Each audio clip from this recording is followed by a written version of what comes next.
नमस्कार, welcome back to my channel ask astro eight. आप सबों का हमारे इस चैनल में एक बार फिर से बहुत बहुत स्वागत है।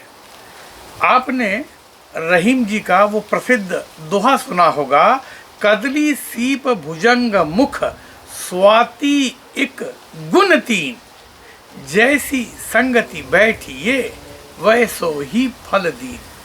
अर्थात स्वाति नक्षत्र में वर्षा की एक बूंद जो है, नक्षत्र तो एक ही है, बूंद एक ही है, लेकिन जहाँ जहाँ पड़ती है, अगर सीप में पड़े तो मोती बन जाता है, अगर विषधर सर्प के मुख में गिरे तो विष बन जाता है ना।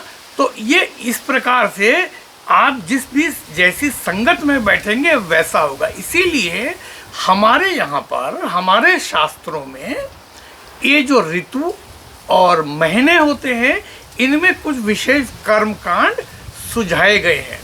बहुत सी समस्याओं का समाधान हमको, अगर हम इस अपने शास्त्रों को सही प्रकार से जो है व्याख्यात करें, उसको सही प्रकार से डिस्क्राइब करें, तो उसमें हमको बहुत अपने समस्याओं के समाधान मिल जाते हैं।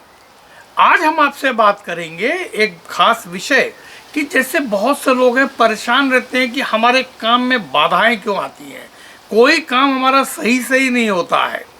इसके अलावा कुछ लोगों को संतान प्राप्ति में बाधा आती है, कुछ लोगों को विवाह में बाधा आती है, कुछ लोगों के वैवाहिक जीवन में बाधा आती है। इन सबों के लिए हमारे वहाँ जो श्रावण का मास है, ये शिव जी की उपासना के लिए बना हुआ है, और शिव की उपासना से बहुत सारे काम होते हैं। लेकिन शास्त्रों में एक बड़ी खास चीज़ कही गई है, इन सारे परिस्थितियों से निकलने के लिए एक बहुत ही साधारण और बिना खर्च का उपाय आज हम आपके साथ में शेयर करते हैं। ये छोटा सा उपाय है, अगर आप कर लेंगे, श्रावण लगने वाला है और इस श्रावण के 4 या 5 सोमवार में से आप मात्र 3 सोमवार भी कर लेंगे, या जिनसे सावन का महीना मिस भी हो जाए, तो आप आगे देवोत्थानी एकादशी के पहले किसी भी पूर्णिमा को आप कर सकते हैं ये कार्य। और उसके बाद में अगर वो भी आप नहीं कर पाए किसी कारण से, तो आपको वेट करना होगा शिवरात्रि का। तो उस वक्त अगर आप ये काम करते हैं, आपकी मनोकामनाएं निश्चित पूरी होंगी, और आप जिस परेशानी से, आर्थिक संकट से, शारीरिक व्याधि से, दाम्पत्य की उलझनों से या संतानहीनता की स्थिति से गुजर रहे हैं, तो ये काम करके आपको बहुत लाभ होगा। तो मेरे कुछ जो पिछले वीडियो, उसमें भी मैंने संतान प्राप्ति के लिए कुछ छोटे छोटे उपाय बताएं। अगर आप वो कर लेंगे तब भी फ़ायदा है, और प्लस ये भी कर लें। देखिए, वर्षा जो है बड़ी ख़ास चीज़ होती है हमारे लिए, मनुष्य जीवन के लिए। अगर पानी नहीं हो ना, तो रहीम का दूसरा दुआ है ना, रहीमन पानी राखिए पानी बिन सब सून, और पानी गए न उबरे मोती मानुष चून। तो पानी अगर चला गया तो सब खत्म हो गया।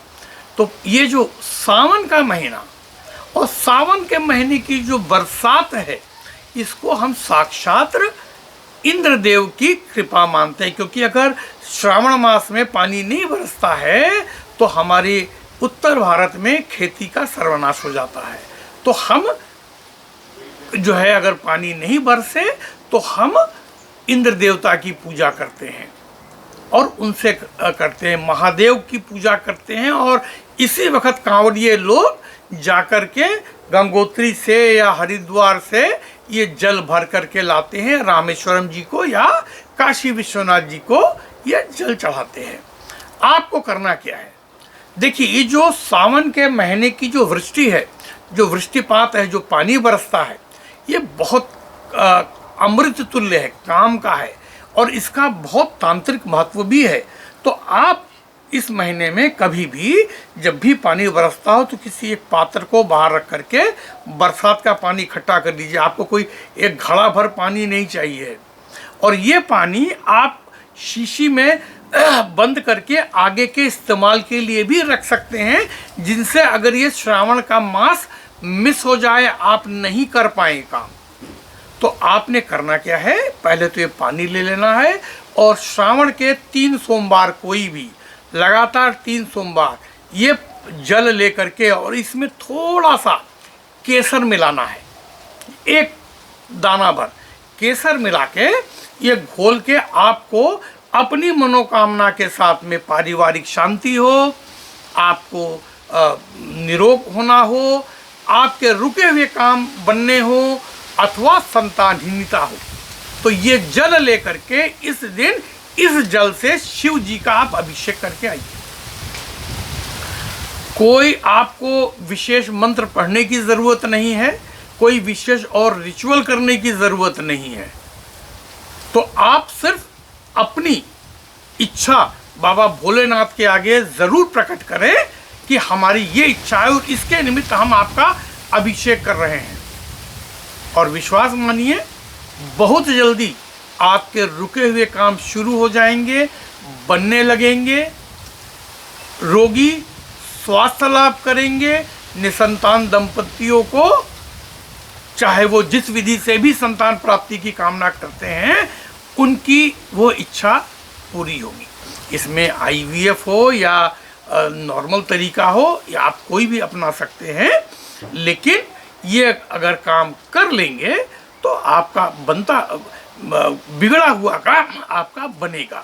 दूसरी बात, अब आप किसी मुकदमे में जा रहे हो या किसी से कोई विवाद है, ऐसे समय में ये वाला बरसात वाला पानी जो आपने शीशी में उठा कर रख दिया है, इस पानी में अगर आप जरा सा केसर घोल के और उसकी एक पतली सी लकीर माथे पे खींच लेंगे, दिखेगा नहीं, लेकिन जरा सा दोनों भावों के बीच में ऐसा आप लगा लेंगे, आप निश्चित जानिए कि आप कहीं भी जाएंगे, किसी भी वाद विवाद में या किसी भी संकट के समय या मुकदमे में आपको निश्चित रूप से विजय मिलेगी।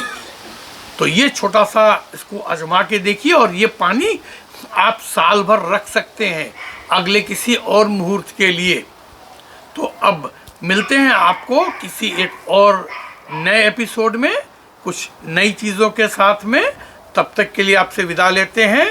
सुखी रहिए, स्वस्थ रहिए, नमस्कार।